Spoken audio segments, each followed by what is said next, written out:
हाल ही में मध्य प्रदेश के एक गांव शिवपुरी में मिराज 2000 एयरक्राफ्ट क्रैश हुआ। क्रैश होने से पहले दोनों पायलट एंड नेविगेटर ने इजेक्ट कर लिया और भगवान की दया से वो आज सेफ। पर कभी सोचा है डिफेंस एस्पिरेंट्स कि भारतीय वायुसेना उन पायलट्स के साथ क्या करता है जिनकी वजह से या टेक्निकल रीजंस की वजह से जिनका प्लेन क्रैश हो जाता है? अगर आपके जहन में ये सवाल गूंज रहा है तो वीडियो को अंत तक जरूर देखिएगा।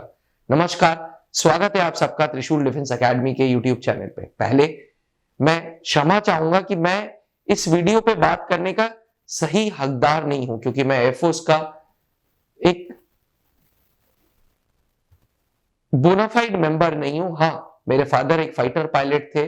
त्रिशूल डिफेंस एकेडमी का 15 से ज्यादा सालों का मेरे को तजुर्बा है, लेकिन क्योंकि मैं एक फाइटर पायलट नहीं हूं तो अगर कोई गलती हो तो हाथ जोड़ के क्षमा चाहूंगा मैं।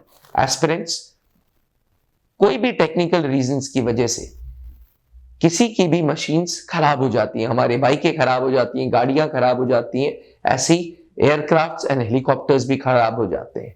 और कभी कभी टेक्निकल रीजंस की वजह से जब एयरक्राफ्ट क्रैश होता है या कोई भी कारण से जब एयरक्राफ्ट या हेलीकॉप्टर क्रैश होता है और पायलट सर्वाइव कर जाते हैं तो उन पायलट्स को basic base hospital, military hospital और जरूरत पड़े तो कमांड हॉस्पिटल में भी ट्रीटमेंट मिलता है। एक बार ट्रीटमेंट के बाद जब वो फिट हो जाते हैं तो एक कोर्ट ऑफ इंक्वायरी बैठती है। कोर्ट ऑफ इंक्वायरी में बेसिकली वो एयरफोर्स के ऑफिसर्स बैठते हैं जिनको हजारों घंटों का फ्लाइंग एक्सपीरियंस होता है। वो ऑफिसर्स बैठते हैं जो एटीसी में रह चुके होते हैं। वो ऑफिसर्स बैठते हैं जो रडार की रीडिंग जानते हैं। और वो ऑफिसर्स बेसिक चीजों को छानबीन करते हैं, जैसे वो रीजंस जानना चाहते हैं कि एयरक्राफ्ट क्यों क्रैश हुआ।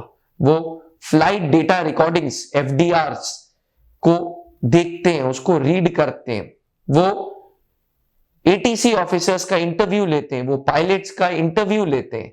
वो बेसिक रीजन जानना चाहते हैं। वो ब्लैक बॉक्स को ढूंढ के उसकी रीडिंग्स को चेक किया जाता है। और जब ये पता चल जाता है कि जहाज टेक्निकल रीजन की वजह से क्रैश हुआ है तो पायलट्स को क्लीन चिट मिल जाती है और क्लीन चिट मिलने के बाद रीइंस्टेट कर दिया जाता है और उनको वापस फिट टू फ्लाई का हरी झंडी दे दी जाती है, प्रोवाइडेड उनकी बॉडी फिट हो। बिकॉज जब एक बार इजेक्शन होता है तो बॉडी पे बहुत अलग लेवल का स्ट्रेस होता है।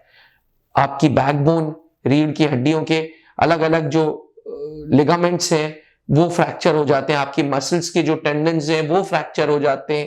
कान का ईयर ड्रम फट जाता है। बहुत मेडिकल प्रॉब्लम्स होती हैं। पर कहते हैं ना, एक फौजी एक योद्धा होता है और अपने आप में एक बुलंद लोहा होता है, वो जो किसी भी हालत में टूटने को तैयार नहीं होता। तो एस्पिरेंट्स, एक फाइटर पायलट का लाइफ भी बहुत आसान नहीं होती। उसको तरह तरह के स्ट्रेसेस से, तरह तरह के प्रेशर से गुजरना पड़ता है। और अगर खुदा ना करे कभी इजेक्शन हो तो बॉडी पे बहुत स्ट्रेस होता है।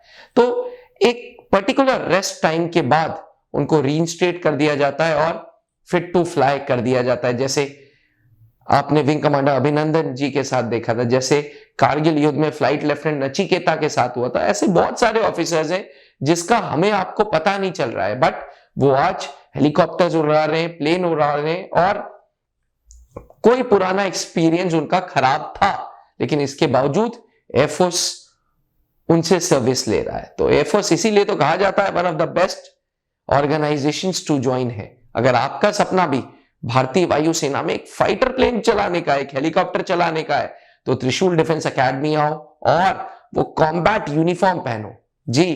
क्योंकि 20 साल पहले late wing commander Anoop Mehrotra, जो खुद कैनबेरा पायलट थे, उन्होंने त्रिशूल डिफेंस एकेडमी की स्थापना की थी। और आज 20 सालों में हर 6 महीने में हम नेशनल डिफेंस एकेडमी को हुनार कैडेट्स देते हैं जो कन्वर्ट होते हैं एक अच्छे ऑफिसर में। अगर आपका सपना भी नेशनल डिफेंस एकेडमी पहुंचने का है तो त्रिशूल आओ और वर्दी पाओ। आशा करता हूं कि आपके ये जो क्यूरियोसिटी थी वो इस वीडियो में आपको आंसर मिल गया हो। फिर भी किसी प्रकार का कोई जहन में सवाल गूंजता है तो कमेंट जरूर करना, और वीडियो पसंद आई हो तो दोस्तों तक जरूर पहुंचाना। जय हिंद।